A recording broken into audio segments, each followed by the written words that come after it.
네, 안녕하세요. 저는 장안지회에서 개그를 담당하고 있는 김영수 대표라고 합니다. 저는 하나학원에서 김동훈 대표님 알고 계시죠? 네, 김동훈 대표님이 대표님으로 계신 하나학원에서 초중등부 원장을 맡고 있고요. 네, 하나학원의 중간 관리자라고 생각하시면 되겠습니다. 오늘 제가 저를 학생으로서 소개를 했는데요. 제가 지금 공부하고 있는 것은 이제 고려대학교 교육대학원에서 저는 이제 교육정보를 전공하고 있고요. 석사 과정에서 이제 올해가 지금 이제 1년이 되어 2학기째 마무리하고 있습니다. 저는 일주일에 이제 두 곳에서 공부를 하는데, 한 번은 이제 제가 수요일마다 가는 곳은 이제 애기능관이라고 해서 이제 고려대학교에서 정보에 관련된 이과 학부들이 공부하는 곳에서 하루는 공부를 하고, 그리고 이제 다음 날은 이제 교육대학원, 사범대학교 교육대학원에서 이제 학생들을 가르치는 부분들에 대해서 이렇게 두 가지를 공부하고 있습니다. 특별히 CBMC는 제가 작년에 처음으로 들어오게 되었고요. 그리고 오늘은 이제 특별히 대표님들과 함께 AI와 Just ABC라는 제목으로 함께 발제를 하도록 하겠습니다. 제가 목소리가 커서 이걸 잠시 내려놔도 괜찮은 것 같은데요. 제가 이렇게 아이들 앞에서는 강의를 많이 했지만 이렇게 어른들 앞에서 강연을 하는 건 학부모 설명회 같아서 너무 긴장되고 떨리는데요. 우리 이렇게 한 번만 옆에 좀 쳐다봐 주시면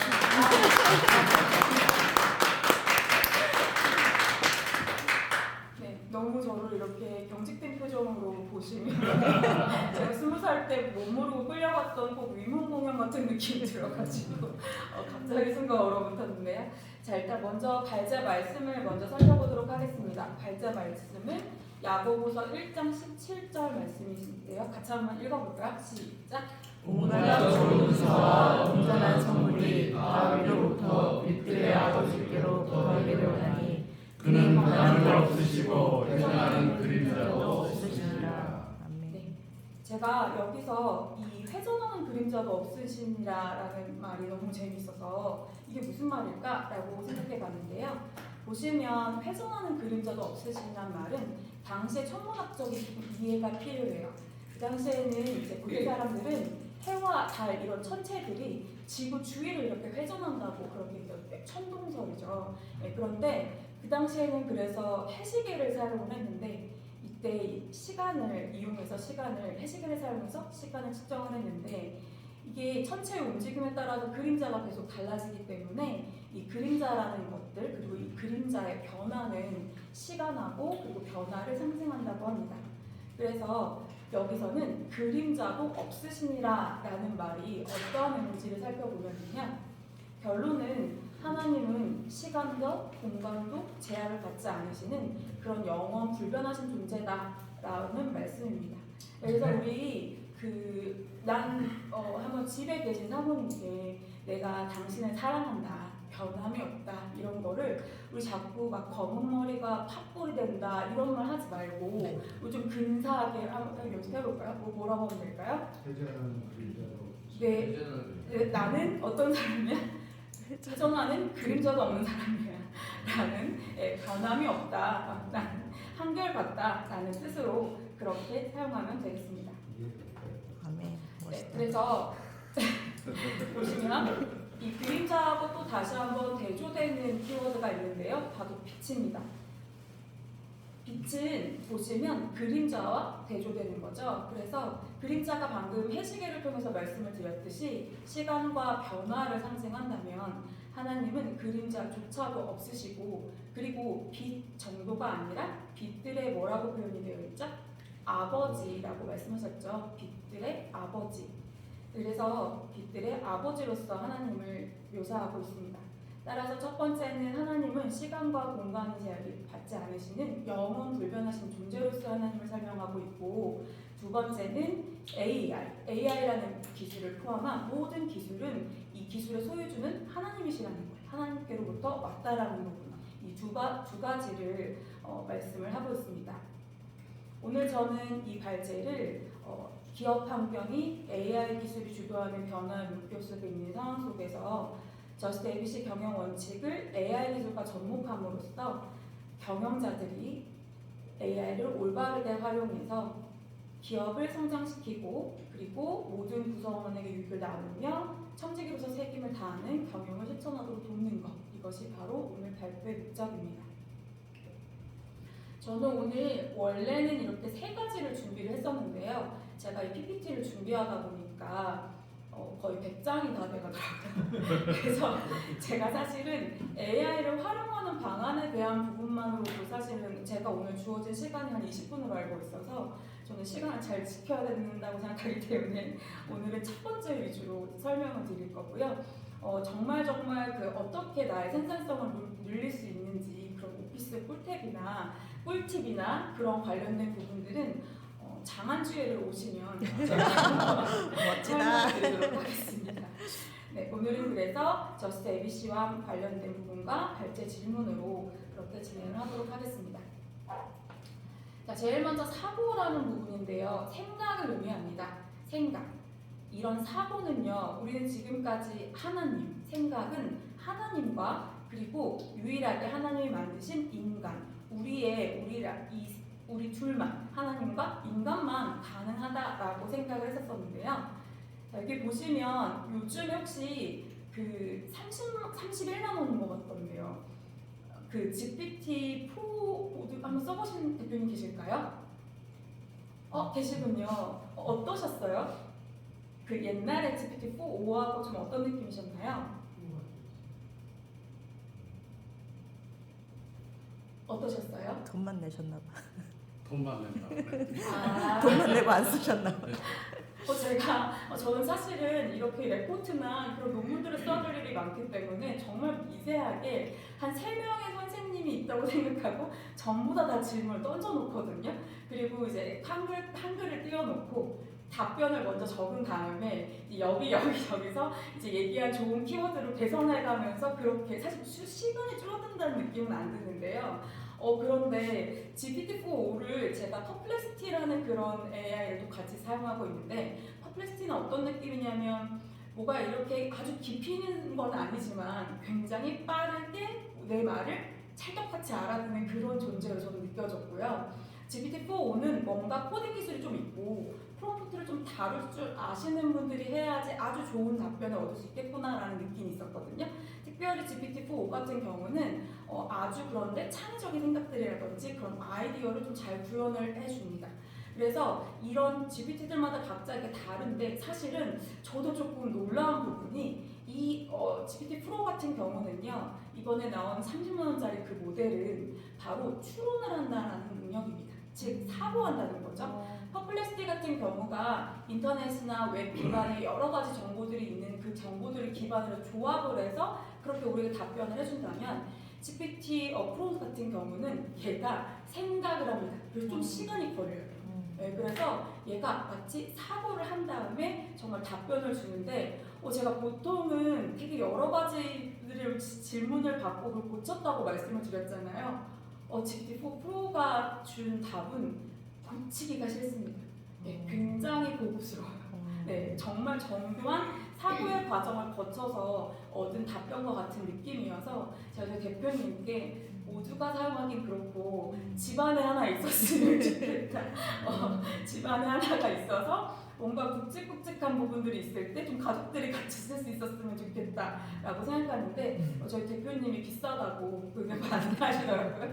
제가 일단 한 달 정도 한번 써보고 생각을 해보기로 했는데요. 자, 이렇듯이 인간과 하나님만 할 수 있었다는 이러한 생각의 영역을 갑자기 하게 되는 존재가 나타나면서 이런 추론 능력, 그런데 여기에 또 대항해서 제미나이에서도 또 마찬가지로 2가지 모델이 또 출시가 됐는데요. 제가 걔네한테도 또 다 물어봤었거든요. 근데 확실히 GPT-4만큼 아주 깊이 있는 사고는 아니지만 대신 우리 구글을 너무 많이 쓰잖아요. 구글이 한글을 너무 잘 이해합니다. 그래서 GPT-4는 살짝 약간 번역체 같은 느낌이나 지나치게 어려운 어휘를 사용한다면 또 제미나이 같은 경우는 좀 제법 똑똑도 하면서 그러면서도 한국말을 제법 잘 쓰는. 그래서 제가 제일 싫어하는 게 막 이런 가정통신문 이런 거 있잖아요. 어머니께 쓰는 레포트 이런 부분을 사용할 때 굉장히 요긴하게 사용하고 있는 것이 제미나이라든지 퍼플렉시티 이렇게 되어 있는데요. 그리고 제가 생각했을 때 가장 초보자들 그리고 대중적으로 무난하게 사용하실 수 있는 입문자 버전이 퍼플렉시티, 그리고 이제 조금 더 중급인 부분들이 사용하실 수 있는 부분이 제미나이, 그리고 마지막이 오히려 GPT-4 그리고 프로가 아닐까 생각을 했습니다. 자, 결론은 그래서 AI는요, 내가 생각을 한다고 나 좀 사람인가? 라고 생각을 하고, 그리고 사람은 또 내가 생각하는 걸 만들었다고 나 좀 하나님인가? 라는 조금 선을 넘는 그런 생각을 하게 된다는 것입니다. 자, 그래서 생각하는 새로운 존재가 등장했다는 것만으로도 우리는 여러 가지 산업혁명에 대해서 우리의 일자리라든지 우리의 경제적인 지표들로만 사실은 이 부분에 대해서 고민을 하는데, 사실상 우리는 생각하는 새로운 존재가 등장했다는 것으로 뭔가 인류 역사상 정말 커다란 변곡점에 서 있다고 해도 과언이 아니겠습니다. 돌이켜보면은 시대마다 가치랑 성공의 기준이 좀 바뀌었죠. 농경시대 같은 경우에는 육체적 힘, 이게 바로 부와 또 권력을 의미하는 거였고요. 그리고 우리가 살아가고 있는 요즘과 같은 그런 산업화 시대에서는 이러한 기계라든지 시스템을 잘 다룰 수 있는 지적인 능력들, 특별히 우리나라에서는 어떠한 능력을 굉장히 중요하게 여길까요? 보통은 어떤 것을 이해하고 그리고 암기하는 능력이죠. 그렇죠? 그래서 우리는 사법시험을 가장 잘 보는 사람에게 우리의 모든 법과 관련된 부분들을 맡기고, 그리고 수학과 관련된 부분을 가장 잘하는 사람에게 우리의 몸을 맡기는 거잖아요. 그래서 그동안에는 가장 많이 이해하고 그리고 그것을 잘 암기하는 사람들에게 굉장히 좀 많은 영향을 줬다면, 권력을 줬다면, 이제 그렇다면 AI 시대에는 어떠한 사람에게 이러한 것들이 허락이 될까라는 생각을 해보게 되었습니다. 제가 굉장히 존경하는 그런 인문학자이시자 지금 돌아가셨지만 이어람 박사님께서 하셨던 말씀이 있으신데요. 계단 같은 경우는요, 체력이 좋은 사람이 빨리 올라갈 수 있습니다. 그렇죠? 우리 엑셀 한번 공부하려고 하면 어떤가요? 엄청 두껍잖아요, 그렇죠? 그런데 엘리베이터를 한번 생각을 해보실까요? 엘리베이터는 나이가 많거나 어리거나 아니면 뭐 여자거나 뭐 이런 체력과는 상관이 없게 되겠죠. 따라서 이렇게 AI 시대라는 것은 지식과 지능이 평등해진 시대를 의미합니다. 제가 지금 대표님들께 제미나이라든지 이러한 부분들을 알려드렸고 이 부분으로 어떻게 생산성을 높일 수 있는지 그 방법들을 알려드리면 지금 바로 가셔서 정말 그 기업에 적용하실 수 있다면 이미 우리는 같은 지식을 공유할 수 있게 된다는 것입니다. 따라서 AI 시대는 지식과 지능이 평등해졌다라고 할 수가 있겠습니다. 인간만이 가치가 빛을 발하는 시기, 그리고 인공지능 시대에 진짜 종교가 시작된다라고 말씀하셨고요. 그리고 생명, 영성, 용서, 과연 이런 개념을 AI가 이해할 수 있을까라는 부분들. 그래서 이제부터는 정말 인간다움을 회복하는 사람, 인간다움, 그리고 용서, 이러한 부분들을 회복하는 사람. 제가 생각했을 때는 정말로 가장 사람다움, 하나님으로부터 가까운 그런 영성을 찾아가는 사람이야말로 가장 강력한 사람이 되지 않을까라는 생각을 해보게 되었습니다. 산업화 시대에는 체력보다 지능이 우선이었듯이 인공지능 시대에는 지능보다는 사랑과 인성이 더 가치가 있는 세상이 될 것이다 라는 말씀을 남기시고 떠나셨죠. 그리고 두 번째, 하나님은 각 세대에 각 사람들이 이해할 수 있는 언어와 방법으로 하나님을 드러내셨습니다. 제가 지금 다니고 있는 성목중앙교회인데요. 여기에 이제 목사님께서 이천성 목사님이셨대요. 이분이 저도 그 비디오를 보는데 정말 너무 마음이 먹먹해져서 같이 막 울었는데요. 한월상 기도원? 네, 거기서 이분이 어마어마한 정말 그런 축사, 옛날에 이렇게 우리 병 고치는 그런 것들이 많이 있었고 또 그렇게 귀신 들린 사람들이 많아가지고 이게 훅 하면 막 쓰러지고 막 이렇게 귀신 들은 그런 상황이 있었었잖아요. 근데 요즘에 혹시 교회에서 귀신 들리신 분 보셨나요? 저 가끔 그 많은 귀신들이 다 어디로 갔을까? 그렇다면 옛날에 있었던 그 과연 그런 신유의 기적들이 거짓이었을까? 라는 생각도 해보았는데요. 사실은 하나님께서는 그 시대에 맞게 그 사람들이 이해할 수 있는 방법으로 본인을 드러내셨다라는 부분으로 이해할 수 있었고요. 과연 모세가 2025년에 있었다면 어땠을까? 제가 방금 아까 말씀드린 그 새로 나온 그 제미나이의 새로 나온 모델로 한번 물어봤거든요. 과연 이 사람이 2025년도에 있을 때 홍해를 어떻게 갈랐을까? 라고 제가 질문했는데 정말 재밌는 질문이시네요 라고 굉장히 황당히 하더라고요. 그래서 제가 장한제에서 개국 코드를 담당해서 그렇다라고 이제 얘기를 해주세요.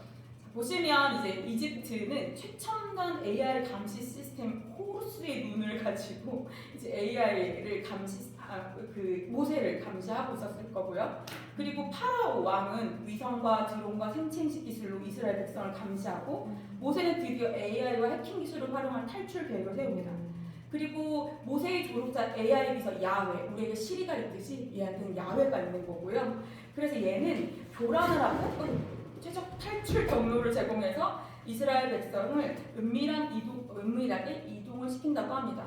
저 이거 잠깐 보면서 무슨 생각을 했냐면 얘가 얼마 전에 우리 겪었던 계엄을 혹시 보지 않았나? 그래서 우리 다 모두 다 과연 지금 이게 일어날 일인가라고 굉장히 놀랐었잖아요. 그래서 얘가 마치 그런 것들을 영상화하는 걸로 해서 증강현실을 활용해서 해류를 분석하고 이를 통해서 이렇게 파라오의 드론 부대 공격을 시도했으나 이렇게 안전하게 홍해를 건넜다라고 해서 이렇게 AI를 이용해서 모세가 홍해를 건넨 부분을 이렇게 얘기해줬습니다. 꽤 놀만하죠 얘랑. 그렇죠? 그리고 이제 리디아 이거 기억아시죠 이분? 네, 이분이 2025년도에 있었다면 이분은 자색 옷감 장사 정말 뛰어난 사업수완으로 글로벌 패션 트렌드 CEO가 됐을 거고요.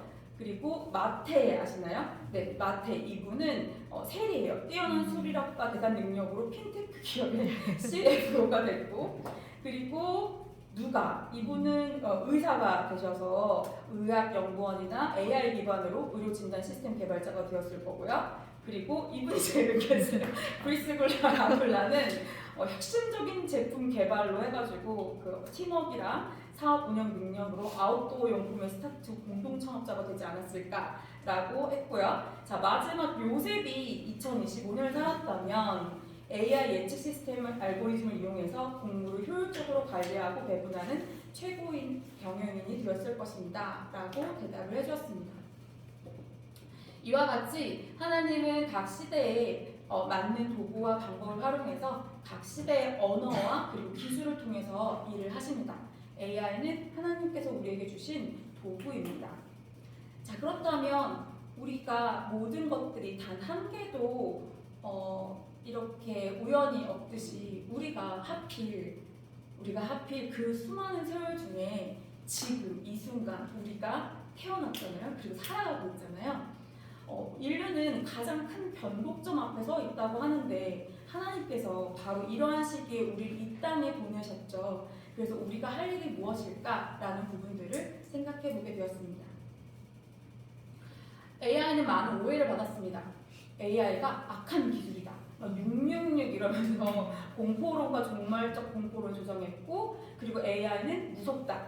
그리고 종말론까지 해서 이러한 갖가지 오해 속에서도 분명히 성경은 우리에게 말씀하고 계시는 부분이 온갖 좋은 은사와 온전한 선물들은 다 누구로부터? 위로부터 빛의 소유주이신 아버지께로부터 내려왔다고 말씀하셨고요. 그리고 하나님께서 그들에게 복을 주시며 이르시되 뭐라고 하셨을까요? 다스리라. 이 모든 것들을 다스리라 라고 말씀을 하셨다고 하셨습니다. 모든 기술은 중립적이며 그것을 어떻게 사용하느냐에 따라서 선하거나 악한 결과를 낳을 뿐입니다. 그것이 우리의 책임입니다. 저는 사실 대학원을 저는 사실 전공을 교회 음악을 전공했고 그리고 대학원은 임상심리를 전공을 했었거든요. 그런데 갑자기 이제 아이들을 가르치고 돈을 벌어야겠다라고 해서 저는 학생들에게 16년째 영어를 가르치고 있고 과연 이 상황에서 나는 무엇을 할 수 있을까라고 생각했을 때 제가 굉장히 존경하는 고려대학교 이미석 교수님이라고 제가 사실 이 학교를 한번 썼다가 떨어진 적이 있어요.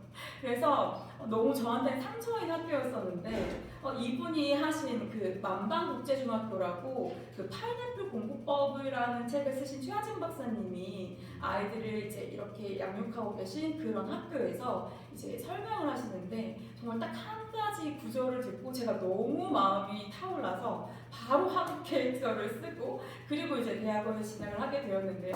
그때 이분이 하신 말씀이 뭐였냐면 모든 기술에는 모든 프로그램은 각자 그 고안한 사람의 의도가 숨어져 있다라는 거죠. 악한 사람이 어떤 그 프로그램을 고안을 했을 때는 그의 악함이 들어가게 되는 건데 얘들아 공부를 열심히 해라. 잠도 자지 말고 공부를 열심히 해라. 그래서 너희가 바로 그 선한 기술로서 이 모든 기술들을 장악해라 라는 말씀을 듣고 제가 보면서도 너무 소름이 돋는 거죠. 그래서 이제까지는 우리가 컴퓨터로는 모든 코딩을 제어해야지만이 우리가 직접 그 컴퓨터와 소통할 수 있었고 그런 알고리즘을 개발할 수 있었다면 이제는 굉장히 쉬운 우리 자연어라는 거 우리가 대화하는 조금의 프롬프트 정도를 우리가 익혀야 되긴 하지만 사실상 우리가 그동안에 공부했던 엄청난 양의 엑셀 책 이 정도까지는 아니고 AI는 굉장히 쉽게 자연어로도 충분히 소통할 수 있을 만큼 우리에게 친숙하고 또 쉽게 다가와 있는 상태입니다. 따라서 하나님께서 명령하신 성경의 가르침대로 모든 프로그램들을 우리가 고안하고 우리가 설계하는 것이 저는 바로 우리의 책임이라고 생각합니다. AI는 비용과 품질의 딜레마를 비용과 시간과 품질을 계산해 줍니다. 그리고 비즈니스라는 것 자체가 고객의 시간과 비용과 품질, 요 딜레마 그리고 어려움들을 극복하는 일이라고 생각합니다.